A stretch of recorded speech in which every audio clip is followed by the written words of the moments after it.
Anitha Pushpavanam Kuppusamy Viha YouTube channel அன்பர்கள் அனைவருக்குமே அன்பான வணக்கம். நம்முடைய YouTube சேனல்ல தொடர்ந்து பல பதிவுகளை பார்த்துக்கிட்டு வரோம்.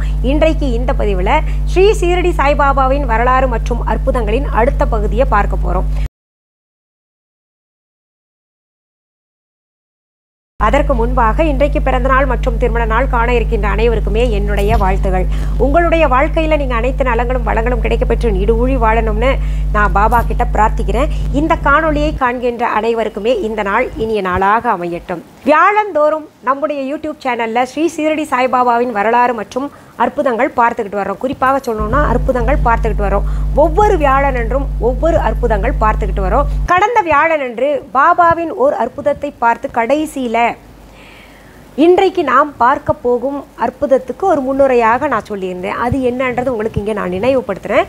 அப்போ தான் உங்களுக்கு அதன் தொடர்ச்சி புரியும். என்னன்னா பாபாவின் திட்டப்படி தான் எல்லாமே இந்த உலகத்தில் இயங்கிக்கிட்டு இருக்கு. அவர் மனித வடிவில் இந்த பூலோகத்தில் வாழ்ந்த கடவுள்.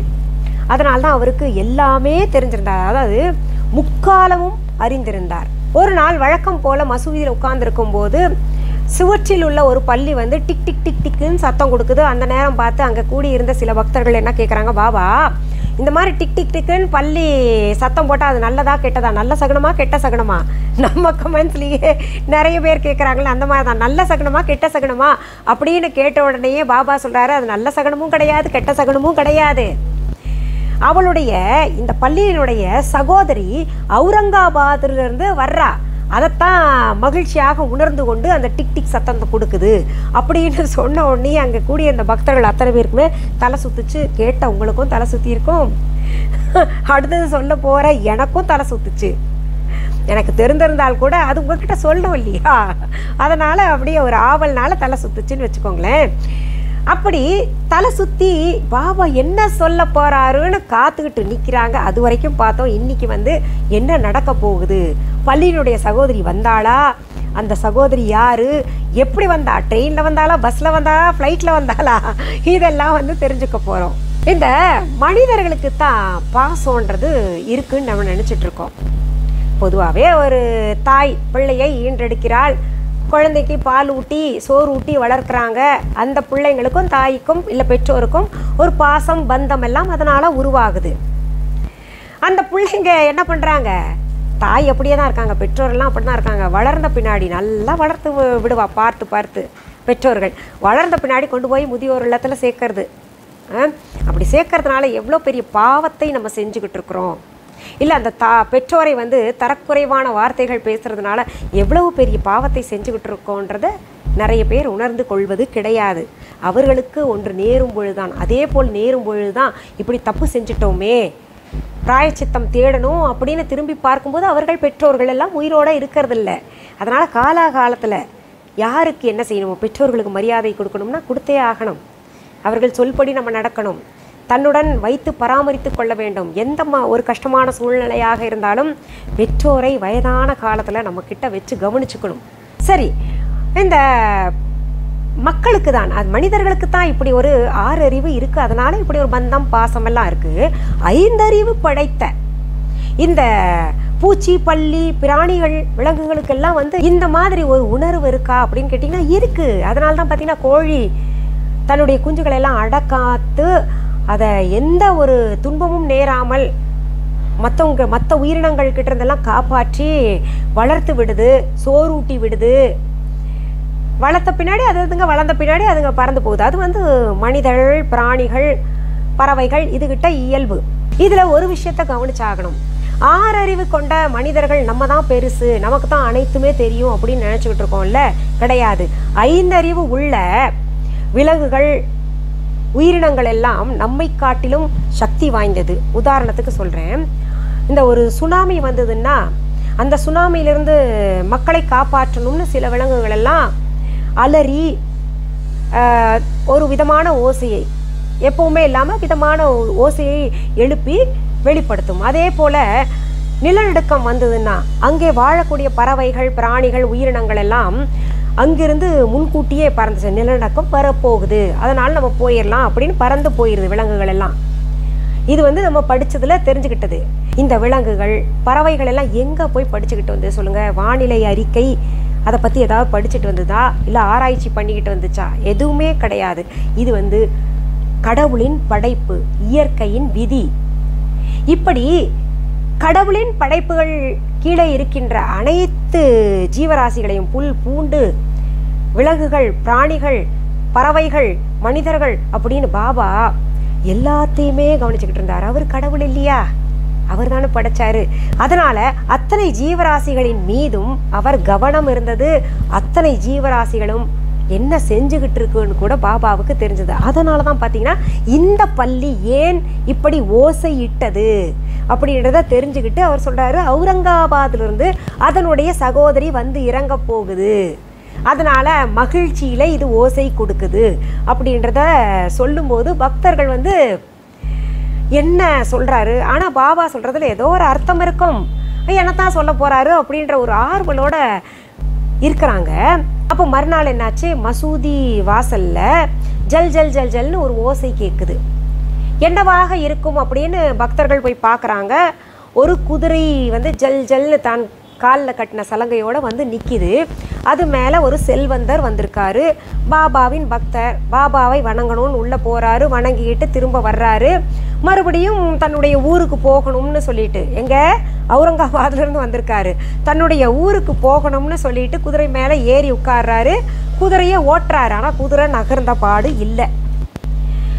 என்னென்னவோ செஞ்சு பார்க்குறாரு. குதிரை வந்து நகரவே மாட்டேங்குது, அங்கேயே நிற்கிது மசூதி வாசலில்.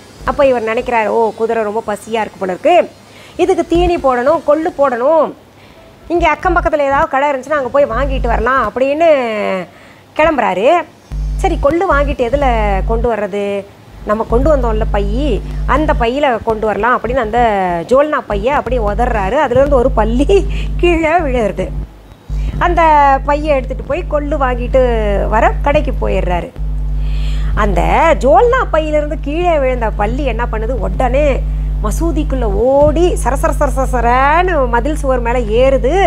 அங்கே ஏற்கனவே டொக் டொக் டொக் டொக்குன்னு டிக் டிக் டிக்குன்னு சத்தம் போட்டுக்கிட்டு இருந்தில்ல பள்ளி, அதுக்கிட்ட போய் பக்கத்தில் உட்காந்துக்கிட்டு அதை சுற்றி சுற்றி வருது. அதுக்கு முத்தம் கொடுக்குது, கொஞ்சுது. ரெண்டு பேருமே கொஞ்சிக்கிறாங்க, முத்தம் கொடுத்துக்கிறாங்க, தன்னுடைய பாசத்தை வெளிப்படுத்துகிறாங்க. அதை வந்து எல்லாரும் அங்கே கண்கூடாக பார்க்குறாங்க. பாபா அப்படியே கண்ணால பக்தர்கள்கிட்ட ஒவ்வொரு செயலையும் சொல்கிறார், எல்லாம் அமைதியாக பாருங்க அப்படின்னு மட்டும்தான் உத்தரவிடுகின்றார். பாபாவினுடைய கண்ணசைவை புரிந்து கொண்டு எல்லாருமே அமைதியாக அங்கே நடக்கிறதெல்லாம் பார்க்குறாங்க. அது கொஞ்சிக்குது, முத்தம் கொடுக்குது. இதெல்லாம் வந்து பாபா குடியிருக்கின்ற மசூதியில் நடக்கிறத பார்த்தோன்னே எல்லாருமே இந்த இடத்துல தான் இப்படி நடக்குது, பாபாவின் மகிமை தான் இதெல்லாம். எதுவுமே பாபா திட்டமிட்டபடி தான் செயல்படுகின்றது. பாபா ஏற்கனவே திட்டம் போட்டுட்டாரு. இந்த பள்ளி கத்துதுன்னா அவுரங்காபாத்லேருந்து அதோட சகோதரி வரணும், அதுவும் ஜோல்னா பையில் ஏறி வரணும் அப்படின்னு வந்து பாபாவின் திட்டம் தான். எங்கேயோ இருந்த சகோதரி பள்ளி வந்து இங்கே வந்து பார்க்கணுன்றது, அதுவும் குதிரையில் ஏறி வந்து பார்க்கணுன்றது வந்து இதெல்லாம் பாபா செய்த திட்டங்கள் தான். அதனால தான் அவர்னால் முன்கூட்டியே அனைத்தும் சொல்ல முடியுது. அவர் இன்னார் இப்படி தான் இருக்கணும், இன்னார் இப்படி தான் வாழணும், இந்த புல் இப்படி தான் வாழணும், பூண்டு இப்படி தான் இருக்கணும் அப்படின்னு வந்து எல்லாமே நினச்சி தான் படைத்திருக்கின்றார். அதன்படி எல்லாமே இயங்கிக் கொண்டிருக்கின்றது. இப்படி பாபாவின் திட்டப்படி நடக்கின்ற செயல்கள் அனைத்துமே சுமூகமாக நல்லபடியாகத்தான் நடக்குது. அவரிடம் சரண் புகுந்தவர்கள் எந்த கஷ்டமும் இல்லாமல் நல்லா தான் வாழ்ந்துகிட்டு இருக்காங்க. அனைத்தையுமே பாபா தீர்த்து வைக்கின்றார். பிரச்சனைகள்னு போனால் தீர்த்து வைக்கிறாரு, நோய்வாய்ப்பட்டு போனால் தீர்த்து வைக்கின்றார். அத்தனையும் தான் சுமந்து கொண்டு பக்தர்களை காக்கின்றார். அப்போ அங்கே கூடியிருந்த பக்தர்கள் எல்லாம் நினைக்கிறாங்க, நமக்கு பாபா இருக்கும்போது எதுக்கு கவலை, தேவையில்லாமல் கவலைப்பட்டு பிபி சுகர்னு எல்லாம் எதுக்கு வரணும் அப்படின்னு நினச்சிக்கிறாங்க. இனி பாபாவே சரணம் அப்படின்னு நாளுக்கு நாள் பக்தர்கள் பாபாவினுடைய தீவிர பக்தர்களாகவே மாறிவிட்டார்கள். பாபாவை தவிர ஒன்றும் தெரியாது அவங்களுக்கு, அந்த மாதிரி மாறிக்கிட்டு இருந்தாங்க. இப்படி இருக்கும்போது ஒரு நாள் ஒரு செல்வந்தர் நல்ல பணம் வச்சிருக்காரு.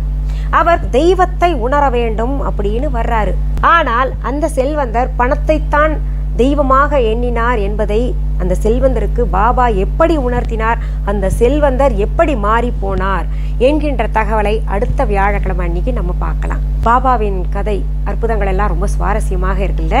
சரி, இந்த பதிவை முடிக்கிறதுக்கு முன்னாடி நம்ம விஹா ஆன்லைன் பற்றி சொல்கிறேன். விஹா ஆன்லைன் என்பது எங்களுடைய ஆன்லைன் ஷாப். இது வரைக்கும் யாராவது Viha online shopping app download பண்ணலைன்னா உடனே ப்ளே ஸ்டோர், ஆப் ஸ்டோர் போங்க, டவுன்லோட் பண்ணிக்கோங்க. அதற்கான ஸ்பெல்லிங் தம்ப்நெயில்ல விஹா ஆன்லைன் கொடுக்கப்பட்டிருக்கு. அது தவிர பார்த்தீங்கன்னா டிஸ்கிரிப்ஷன் பாக்ஸ் ஓப்பன் பண்ணுங்க, அதில் விஹா ஆன்லைன் ஷாப்பிங் ஆப்க்கான லிங்க்ஸ் கொடுக்கப்பட்டிருக்கு. அதிலிருந்து அதை தொட்டாலே நீங்கள் ஆப்குள்ளே போயிடலாம், அப்புறம் டவுன்லோட் பண்ணிக்கோங்க. இது தவிர பார்த்தீங்கன்னா viha.online என்கின்ற இ-காமர்ஸ் வெப்சைட்டும் வச்சுருக்கோம். இந்த ரெண்டில் உங்களுக்கு எது வசதி என்று நினைக்கிறீங்களோ அதில் போய் பொருள்கள் ஆர்டர் பிளேஸ் பண்ணலாம்.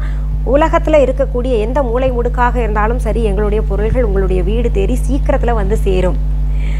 சரி, பொருள்கள் நேரில் பார்த்து வாங்கணும் அப்படின்னு நினைக்கிறவங்க சென்னை ராஜா அண்ணாமலைபுரத்தில் இருக்கக்கூடிய எங்களுடைய விஹா ஷாப்க்கு வாங்க. எங்களுடைய விஹா கடைக்கு வர்றதுக்கான அட்ரஸ், ஃபோன் நம்பர் எல்லாம் டிஸ்கிரிப்ஷன் பாக்ஸ்லையும் தரப்பட்டிருக்கு. viha.online இ-காமர்ஸ் வெப்சைட்லையும் தரப்பட்டிருக்கு. விஹா ஆன்லைன் ஷாப்பிங் ஆப்லையும் தரப்பட்டிருக்கு. இது தவிர கூகுள் மேப்ஸ்லையும் நீங்கள் விஹா ஷாப் சென்னை அப்படின்னு டெக்ஸ்ட் பண்ணிங்கன்னா எங்கள் கடைக்கு கூகுள் மேப்ஸ் அழகாக கொண்டு வந்து உங்களை சேர்த்து விட்டுடும். இவ்வளவு தகவல்களையும் நான் திரும்ப திரும்ப ஒவ்வொரு பதிவுலையே சொல்லிக்கிட்டு இருக்கேன். அதையும் தாண்டி அந்த விஹா சிம்பிள் இருக்குல்ல, அதில் கொஞ்சம் சின்ன மாற்றம் பண்ணிக்கிட்டு கலர் மாற்றிக்கிட்டு சிலர் வந்து ஒயிட்னிங் சோப்பு, அந்த சோப்பு இந்த சோப்புன்னு கொடுத்துக்கிட்டு இருக்காங்க. அதுக்கும் எனக்கு சம்மந்தமே கிடையாதுங்க.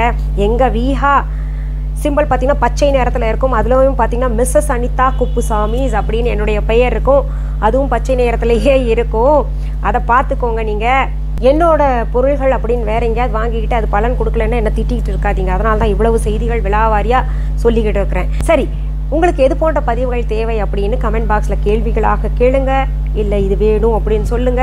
அதை படிச்சுட்டு நான் உங்களுக்கு கட்டாயம் பதிவுகளாக தர்றேன். மீண்டும் அடுத்த பதிவில் சந்திக்கலாம். அது வரைக்கும் நன்றி, வணக்கம். அன்பான வாடிக்கையாளர்களே, உங்கள் விஹா ஸ்டோரில் பூஜை பொருட்கள், சிலைகள், ராசிக்கற்கள், வாஸ்து பொருட்கள், விதைகள், பாரம்பரிய அரிசி வகைகள், சிறுதானியங்கள், ஆர்கானிக் பொருட்கள், மூலிகை எண்ணெய், மளிகை பொருட்கள், மரச்செக்கு எண்ணெய், மரப்பொருட்கள், வெள்ளி ஆபரணங்கள், கிஃப்ட் ஆர்டிகல்ஸ், காட்டன் மற்றும் பட்டு புடவைகள், காட்டன் சுடிதார்கள், பட்டு பாவாடை, குழந்தைகளுக்கான விளையாட்டு பொருட்கள், ஹை குவாலிட்டி இமிடேஷன் நகைகள், வீட்டு உபயோக பொருட்கள், ஜூட் பேக்ஸ், ஹேண்ட்மேட் சோப்ஸ், அழகு சாதன பொருட்கள், சிறுதானிய பிஸ்கெட்டுகள், ஹோம் அப்ளையன்சஸ், இன்னும் பற்பல பொருட்கள் விற்பனைக்குள்ளது. விஹா ப்ராடக்ட்களை நீங்கள் வாங்க விரும்பினால் அது எங்களுடைய viha.online வெப்சைட் மற்றும் சென்னை ராஜா அண்ணாமலைபுரத்தில் உள்ள எங்கள் விஹா ஸ்டோரில் மட்டுமே கிடைக்கும் என்பதை தெரிவித்துக் கொள்கிறோம். வேறு எந்த ஆன்லைன் வெப்சைட்களிலும் விஹா ப்ராடக்ட்கள் விற்பனைக்கு கிடையாது என்பதை நீங்கள் கவனத்தில் கொள்ள வேண்டும். எங்கள் விஹா ஸ்டோரின் விலாசத்தை கண்டறிய கூகுள் மேப்ஸில் விஹா ஸ்டோர் என்று டைப் செய்தால் வழியை கண்டறியலாம்.